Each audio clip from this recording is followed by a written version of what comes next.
Hello everybody! So today we are talking about another awesome Damascus knife, and as usual comes beautifully packaged in this box with a microfiber cloth, and we also have a wonderful leather sheath included custom for this beautiful knife.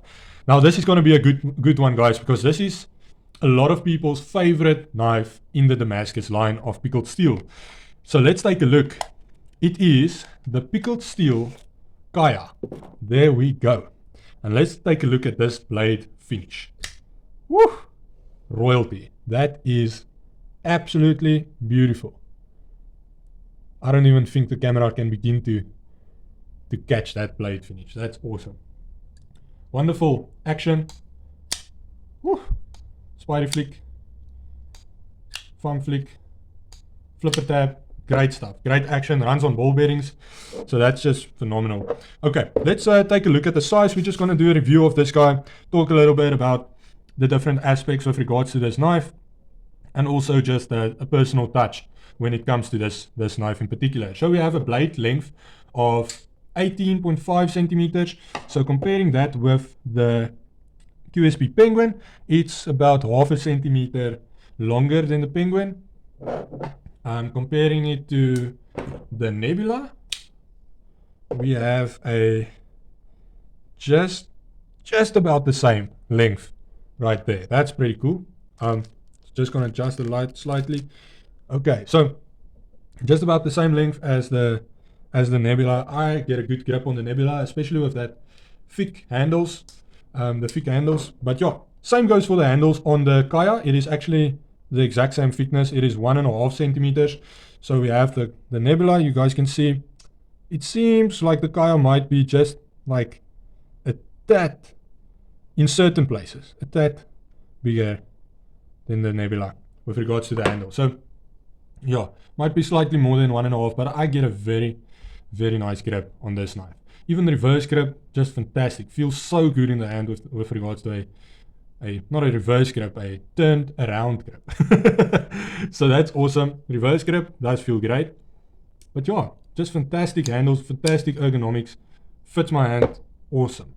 So blade length, we have 8 centimeters blade length, and that's quite a lot of cutting edge we have on this guy. We have a drop point shape with regards to this blade, almost spear point.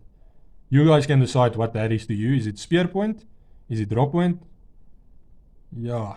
With this, with the grind, it's sort of difficult to tell, but that can very much be a spear point. That actually looks like a spear point to me. So let's just check the sharpness. It is sharpened on a whetstone. And that thing is super duper sharp. Very nice to actually see a Damascus knife sharp, you know. These layers feel incredible. So it's actually it's 67 layers of HCR Damascus with mild steel. That is the blade, the material used for the blade.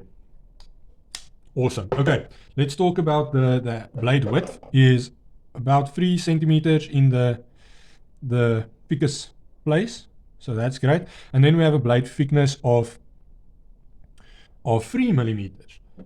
But this does seem like it can be maybe a little bit more. I'm going to match it up against the Honey Badger, and it seems about the same as the Honey Badger. So I think it's a little bit more than 3 millimeters. It might be around 3.5. It's definitely thicker than the Akal, and the Akal is 3 millimeters. So I'm guessing it's about 3.5 or maybe even 4. So you do get quite a nice blade thickness with regards to this knife. Very nice. Great, obviously, for EDC. As I've said many times, you don't want anything less than 3 millimeters for an EDC knife, because you will end up sort of limiting yourself in some extent. If you guys haven't seen the short I did on this knife with the blue light, then go check that out, because it really shows you the finish on this blade in a way that is kind of difficult to show you in this light. But yeah, if you see this thing in real life, you'll be amazed. So let's take a look at the weight on this guy, on the Kaya. So 144 grams, 144 grams, that's okay. We are carrying around this knife in a sheath. It doesn't have a pocket clip, because it wasn't intended to be carried like a mere mortal pocket knife. It was intended for a fancy dress event, or maybe you are fancy every day, then you can carry around this thing every day. But it was made to be carried around in a sheath, you know, not alongside your coins and your keys and your phone and your other pocket knives and stuff like that. So yeah, fits very nicely in the sheath. As usual, remember that it will benefit you even with regards to stuff like a multi-tool, like your Leverman or stuff. Make sure your lanyard is accessible to you. So you want to place this guy bolstered down in the sheath because it does have a snug fit. So just so that you can kind of take it out easily when it's on your hip, you want it bolstered down, tip up, okay? Like we carry most of our knives, tip up, carry, okay? So yeah, obviously this doesn't matter with regards to left or right hand carry. I'm not a lefty. Yeah. But yeah, I can somewhat flick that knife open with my left hand. Can't close it with my left hand's useless. But yeah, let's just match it up against something like the Toko. So the Toko is a little bit longer with regards to the handle. Let's check. I think the Toko is quite a bit longer than the Kaya. Yes, it is. And both are beautiful knives. I really enjoy the Toko, especially that bolster. It just adds so much to the overall design. But yeah, we're not talking about the Toko, we're talking about the Kaya. And the Kaya is amazing. The Kaya actually means pure, or like a clean, like pure. And with regards to the etching and the finish on this blade, man oh man, that seems pure. It seems like, I almost want to say like holy. It seems royalty, you know. It seems like I don't know. It's like yeah, this sort of, you know, it's not that it looks dirty or anything like that, but it's just, I don't know, man. This is just a very clean look on the finish of this blade with regards to the Damascus. It is freaking shining. That is so enjoyable. I can just sit and look at this blade for hours and hours and hours. But yeah, can't really do that because I need to review it. So, so we have a weight of 145 grams. You're not going to feel that, or 44 grams. You're not going to feel that when it's in the pouch, really. But yeah, that's about the same as, for instance, the Leverman side clip, and quite a lot less than the Leverman Wingman. So if you don't have a problem carrying around like a Leverman Wave, Leverman Wingman, that sort of thing, Leverman Charge, you will not have a problem carrying around this knife at all, at all. So yeah. 67 layers of HCR Damascus on the blade. So it's layered Damascus. We have a stainless steel bolster.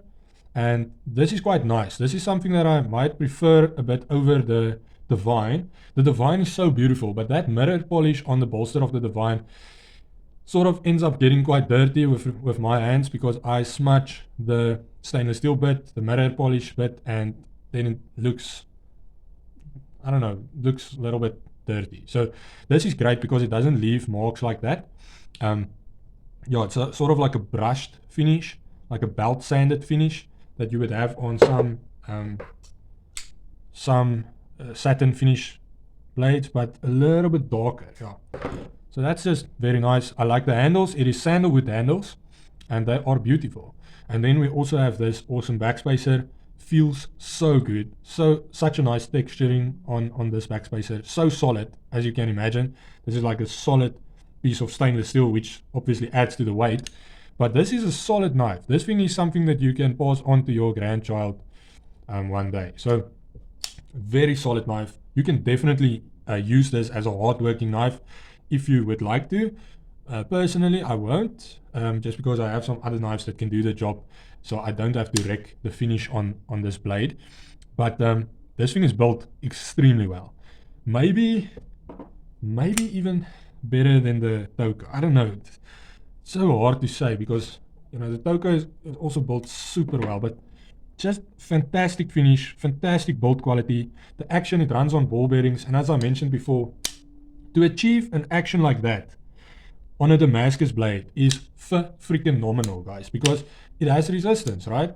It runs on different layers, and therefore it has resistance, added resistance. Those ball bearings need to kind of switch levels, or switch the levels it runs on. So that's just something to consider, but it doesn't affect the action on this thing at all.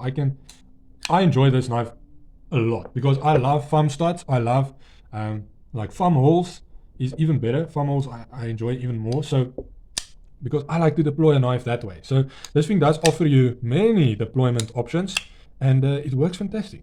Phenomenal action.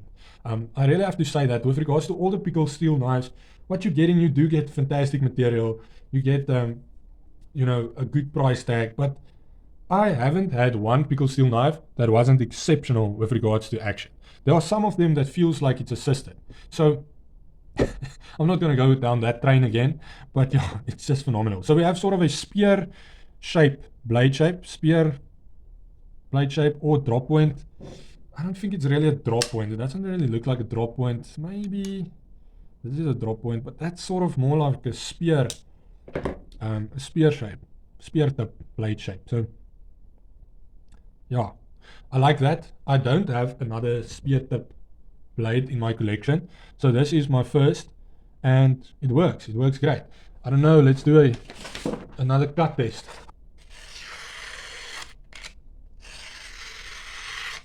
Woo, that's so cool, so cool. That's surprisingly well, yeah, phenomenal. It has a flat grind on the blade, and it has this 2 angled grind, 3 angled grind, so it does reinforce that tip somewhat. So that's fantastic. Just good job once again on that. And sort of has a tanto kind of grind. Not quite, but it kind of resembles that. And that usually means great tip. Great tip. Okay, fantastic. So yeah, guys, wonderful knife. Really recommend you guys picking this one up. It is 1,500 Rand. And I feel that that is quite a good price. When you look at like Damascus knives, you know, the price can go quite high. But the finish, the build quality, what you're getting, the blade shape, the action, the decompression of the liner, it's awesome. It all just works well together. Liners aren't skeletonized. They are stainless steel. So yes, this is a heavy knife, but so what? I like it. And it's not going to bother you in the sheath at all. So I love it. I love it. Fantastic knife. I think it might be the heaviest of the Damascus knives, but yeah, might also just be the most sturdy. I don't know. The Raptor might give it a shot, but we'll see. We'll do a comparison video, and then I will decide what my favorite Damascus blade is from Pickled Steel. But for now, have a knife day, and remember, no knife, no life.